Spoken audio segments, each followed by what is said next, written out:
94.4 Spice FM, Nairobi. Our conversation continues this morning. It's just about the kind of communication that we get from the government and understanding what's going on. I want to read a tweet that was tweeted yesterday by a gentleman called Grant Brooke. Okay? Grant Brooke is an economist and he's been here in this country for a number of years. Founded several companies. So it's a long one. Just bear with me. Sawa City. Yeah. Just a couple of minutes. Surely, brother. He says, I wrote a letter to my IMF friends attending this week's annual meeting in DC. This week in Washington, the IMF gathers to discuss what they call Kenya's debt sustainability. They'll speak in carefully euphemisms about preventing default, as if default were a future event that might be avoided through more clever financial engineering in like the past year. But let's be precise in our accounting. Kenya has already defaulted, not on its bond payments, but on its fundamental obligation, the future of its citizens. It's the future income of Kenya's population that's leveraged in debt, and they've gotten and will get nothing in return in this trade beyond tear gas and bullets. The money is already spent, only collections remain. The mathematics of this default are clear and present. In just 2 years, the average Kenyan's income has fallen by 12%. It was just reported that a worker earning 50,000 shillings monthly now is taking home 39,000 shillings instead of 41,450, losing 29,400 shillings each year to inflation and devaluation. This is not a theoretical default. It is a default that's happening now, every day, in diminished wages and vanished opportunities. Since I first came to Kenya in 2008, the inflation-adjusted income of the bottom 80% of Kenyans has only declined, despite mountains and mountains of debt for development programs. What the IMF fails to recognize, or perhaps chooses not to acknowledge, is that every infrastructure bond, every Eurobond, every new debt instrument is essentially selling claims on future Kenyan earnings at a steep discount. Consider last year's 240 billion shilling infrastructure bond at 17% interest rate over 7 years. The arithmetic is brutal. Kenyans will pay 408 billion shillings. That's the original 240 billion plus 168 billion shillings in the interest. Before a single road is paved, 41% of the repayment is already promised to creditors. We've taken an infrastructure bond and we've told the creditors, even before we start building, 41% of that interest will be paid. Then subtract what the Auditor General delicately calls leakage. That's the consistent 30% of public funds that vanish to corruption. Of the original 240 billion, 72 billion shillings is redirected to private accounts. What remains for actual infrastructure? Perhaps 96 billion. How much did we borrow? 240 billion. That's 23% of the total borrowed that will end up on roads, bridges, water, systems, schools. 240 billion shillings infrastructure bond, only 96 billion shillings actually ends up doing the things that we borrowed it for. This is a trade that's being made. 408 billion shillings of future wages and taxes in exchange for 96 billion shillings of actual development today. Would any sane person sell 408 shillings of their future earnings for 98 shillings today? Yet this is precisely what Kenya's leaders have done with the income of its citizens. The Eurobonds represent an even more explicit sale of future earnings. The 6 to 8% yield appears modest until you factor in currency depreciation, the shilling falling 20 to 30% against the dollar over typical bond periods. Foreign investors understand this math perfectly well. They market these bonds as high-yield frontier market opportunities, a polite term for buying Kenyan future earnings at a discount while knowing the IMF will ensure repayment. Frankly, I don't know why credit ratings agencies rate Kenya and not just the IMF's money machine. In this environment, only two assets have thrived in Kenya: bank stocks and land. This is no accident. Banks, City, you'll love to hear this, have discovered a perfect business model. They borrow at an average of 2.8% from your deposit, City. They lend to the government at 15% and they pocket the spread with zero risk. Their stocks soar. Meanwhile, telcos are becoming de facto banks, extracting fees from every transaction in an increasingly cashless economy. The only other legal home for these profits from this financial extraction is a flood into land speculation, driving prices beyond any relationship with actual wages. Also reported this week in Nairobi's wealthy enclaves, Land prices have risen 8% in 2024 to 210 million per acre. Even in satellite towns like Athiriva and Mlolongo that were once meant to be working families, land prices have surged 12.6%. A worker saving 5,000 shillings monthly would need 507 years to buy a single acre, assuming prices don't rise beyond tomorrow. This is happening because clearly in an economy where the vast majority are going on less and less, there isn't any productive investment to be made. It's a shell game for the elite. He goes on, but he paints that picture. He paints that picture of when we talk about debt, what we're talking about. When you talk about, we know, we just took this money. It's actually looking to that future, like you're saying, City. Yes. It's 30 years. It's a 10-year-old today who will be 40 years by the end. This debt is actually, by the If time you're a this 1 year is old, finished, in 30 years you'll be 31 you years will be old. 31 years old. If you're born and you haven't even acquired 1 year, you'll be 30 years old. Yeah. By the time we're finishing Yes. with these deals. And yet, like you've saying, currency fluctuation. Yes. These things are foreign currency dominated. Yes. All right? Yes. So if our shilling just does its thingy magic, it adjusts. It adjusts. Yes. But we're saying that no. Come on, people. If we asked for this money, it would have, it would have cost us a lot of money. You know, one of the things that is actually interesting, and if we were to actually ask the questions, and from a position of knowledge, okay, Adani is trustworthy. Let's put a tick on that one. Okay. Okay? Okay. But let's ask, I am concerned about these transmission power lines. If we're to look at companies that build these things globally, track record means you've built many kilometers or miles of power lines. Yes. The more you build, the more you're good at it. Yes. So, if we're to compare, how exactly does Adani compare? Because globally, what have they built that is known that we can say, these guys, if you're looking at it globally, okay, they have built power lines, so it tells you this is something they're good at. Totally, they've built something like just 1,200 kilometers, or miles rather. That is 1,931 kilometers of power lines. Yes, exactly. But the other companies, globally, if you just globally. you do total, because we're now looking at your prowess in this work. Okay. Now, this is against other companies. We have a company in North America called Qantas Services. They have done 11,174. Okay. We have MYR Group. They've done 5,000 miles. You have Crewit, 3,409 miles. You have Velan Construction, 2,683. These are companies that globally are known to do this work. And they are all, and this is miles, they all have built more kilometers of power lines than Adani has. So now you ask yourself, what is it that transmission lines cost globally? An average cost. It's $1.5 million per kilometer. This deal of ours. No, I'm telling you globally. AC transmission lines. All right. All right. Or $2.4 million dollars per mile. All right. Okay. All right. Now, you want to do the arithmetic. If you were to look at what we have and what we are being told, it's going to cost $1.3 billion, isn't it? And the total kilometers is what? 388 or is it more? Okay. So if you do the maths, what do you come up with? How much is this one going to cost us? What I'm asking is this. These are the conversations that should have been presented to the citizenry so that you understand we are getting a good deal. Because Adani is not a Kenyan company. So we say, we know they built this line from Dandora to Eno. It's an international company. Yeah. So we can only compare them with other international. Their peers. Yes, exactly.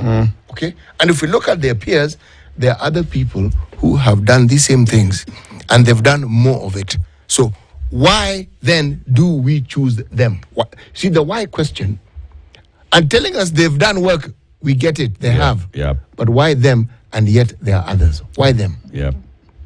What is it that they can do that these other people cannot do? What is it that they do better than anybody else who is in their field? Why is it that the work that they're proposing to do with us is what we actually need as opposed to what the other people would offer? Simple enough questions. It's something that the government has ignored for a while. And by, that thing is going to come and bite the government. Whether if it's William Ruto's government now or whoever's government in the future, but the government will actually be bitten by this thing. Ignoring the need for civic education, ignoring the ideals for communication with the citizens, ignoring those, coming and just giving top-down information while you're preaching bottom-up transformation. Bottom-up means that you go to the people and start from there. What are your needs? What are you? Let me hear. What do you need?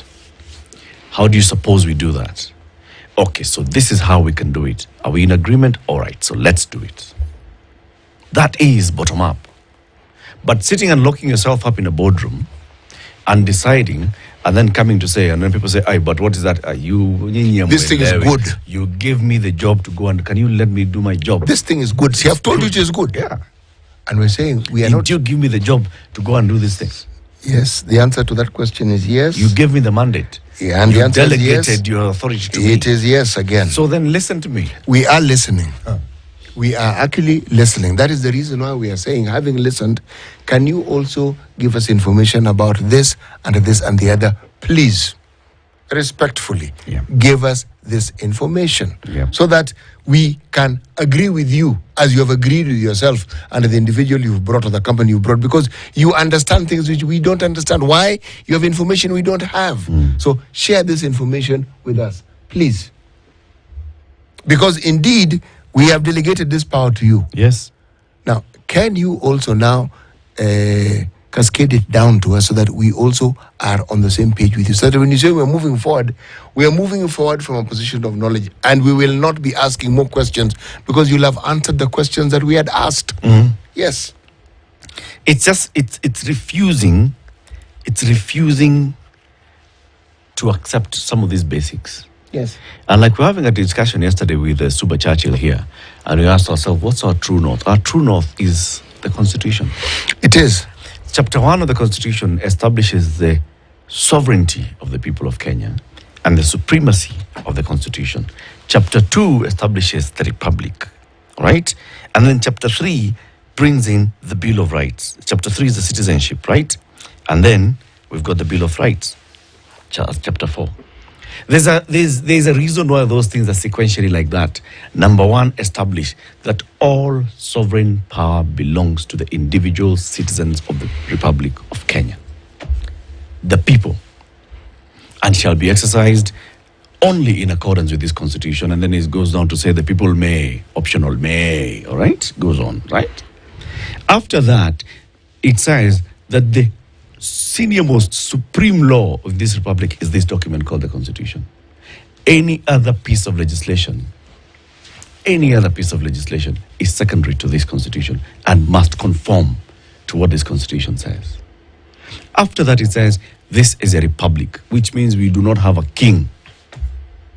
You may think you have all the power in the world, but no, you are not the king of Kenya. Your power is described, prescribed, and it is in the Constitution. The power belongs to the people. Yes. You don't have your power. The power is given to you by the people. Yes. Right? And then thereafter, we talk about now those things. The values. This chapter 10. Services to the people. That there shall be 2 organs and the people shall receive their service. And that we all shall live and abide by these values. We shall promote our culture. We shall have our culture. That thing is basically just doing the main fabric of our republic. What that means is that whatever you do as a government, you must know that it comes from the people. It is for the people. It is by the people. The people must be there all the time. You cannot make a decision and then come and ram it down people's throats and say that is because you gave me power. Nobody gave you power. No. The power still remains with the people. What we've done is delegated it to you. And what is given to you can be taken back. It's really not very complicated. The owners can say, look, we have given you this, we now want it back. Yes. And when we want it back, we're not asking to give us back. We will actually take it. That is how this thing works. Because if you have the power and the benefit that we were supposed to derive from giving it to you does not come to us, why then should we continuously allow you to have it? Why? Because this arrangement is not a complicated arrangement. No. And we provide you with the means to actually make these things deliverable to us. We give you the means. Yeah. We pay taxes. We ensure we comply with the law. We ensure that monies that enable the government to function on our behalf is there. Now, if we do all these things and we play our part, and we still feel that we are receiving the short end of this particular stick, then how do you expect us to continue this relationship? Tell us. What do you want us to do? Communication is critical.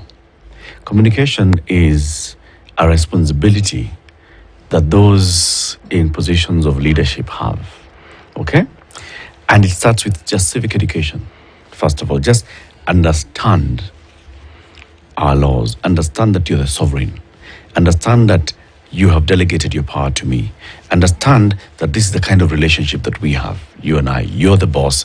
I come to you, you tell me what you want, and then we discuss how I shall deliver it the best way I can. Understand that in some areas I'll ask you, please just trust me. Trust me. Okay? And it happens. You can come and say, you know what, just, you're not seeing my point of view. Trust me. And I'll tell you, I trust you, but then let's talk about at what point which I shall realize that you are right, and at what point you shall realize that I was right. So this trust is not just open-ended. It's not blanket. It's not blanket, all right?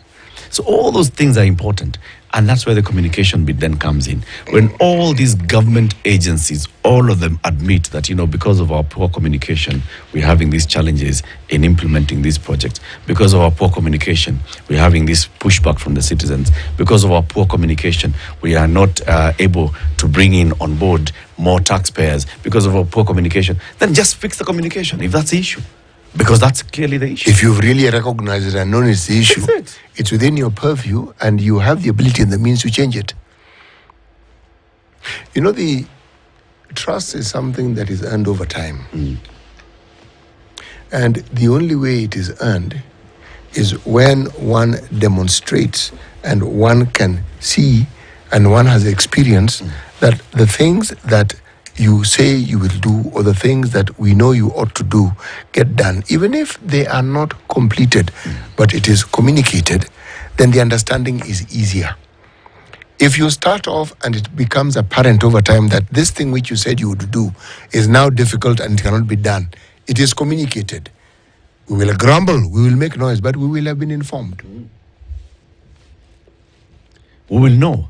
You see, once people have buy-in, they walk the journey with you. Yes, they do. Right? So I believe that you have convinced me that this is the best route to take. So we are constantly walking the journey. And then you get to a point you say, Miakapa, actually I had not factored in one or two things here. And these are the things that are not factored in. Now, because of that, we need to make adjustments. I'll be like, all right, so let's make the adjustments. I actually see the sense. At some point you say, this thing, let's just count our losses. I'll be like, I agree. Let's count our losses. At least we tried. You know? But we have communicated. But we and will that is be the reason why. The journey together. Exactly. We will be walking the journey together. You cannot roll out CBC and tell us that, you know what, from grade 6 you go to secondary school into grade 7. And then we ask how. Okay, but wait, who are you telling? Then you come back and say, okay, nice, how are you? Made a lot of nice. So from grade 7, just continue the same primary school. So okay. Yes, yeah. Grade 7, 8, 9. Now again we're talking about, but there's no 9. Yeah. So now. And then, we've heard that, but again, they're no teachers. How will they learn? We are getting teachers. We're getting them. 30,000 Mm. teachers. And saying, okay, but what's the need? How many do we need? Yes. And it continues. Then you tell us there is this university way of doing. We are going to look at this thing again, and we're going to give you a formula that will now work and it'll be new, better. spanky, Improved. kabisa, turbocharged. And we're saying, yes, how? No, what we will do is A, B, C, D. Okay. Have the parents understood? Have the teachers at the universities understood? Have the students understood? Have they been walked through it so that when you utter the word this, they understand exactly what you're saying? No, it's a work in progress. They will understand. We say, all right. You see, so the walking along and the faith is there because we say, okay, let's go with it. Yep. We will change this health thing. And we're going to introduce, and when you talk about it, it sounds beautiful. We say, this thing is good. But for this to work, we're going to bring in a new system. What happened to the old one? It was corrupted, it wasn't working. Yep. All right. So how are we going to implement it? No, on this date, we will start doing this and this. But you know what about this? Believers, we will sort this thing as we move along. We say, okay. We keep... And nobody Yes. who desperately needs service will suffer. None. You roll it out and we're having problems. There are these people who normally go for something called dialysis. They're saying it's not working. Do not worry. We are going to inform the hospitals that this thing ought to work and we will guarantee them and blah, blah, blah, blah, blah. Okay, that's fine. Guys, we're paying cash for dialysis. It's not working.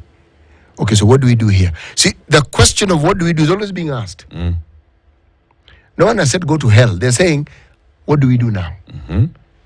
No. We will pay this. Okay, you will pay. And then thereafter, what will you do? So this is the work in progress. Okay, can you give us a breakdown? Yeah. Paint for me the picture. Yeah, so where are we going? So that we know exactly where we're going. Okay, we will be paying for ourselves for the next 2 months. And then after that, will we get a refund? Will this happen? Walking the journey means giving us details so that we understand. Any grown-up individual knows whenever we start a new system, there are hiccups. We all know that. That's why we ask for a pilot. The pilot gets you to understand what the major hiccups would be. Not all, major.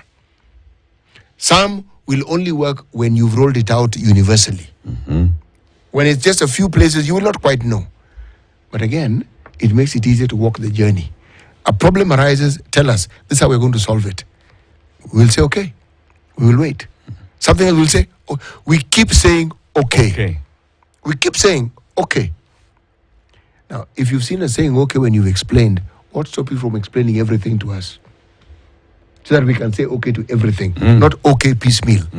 Because piecemeal okay raises questions more than it leads to acceptance.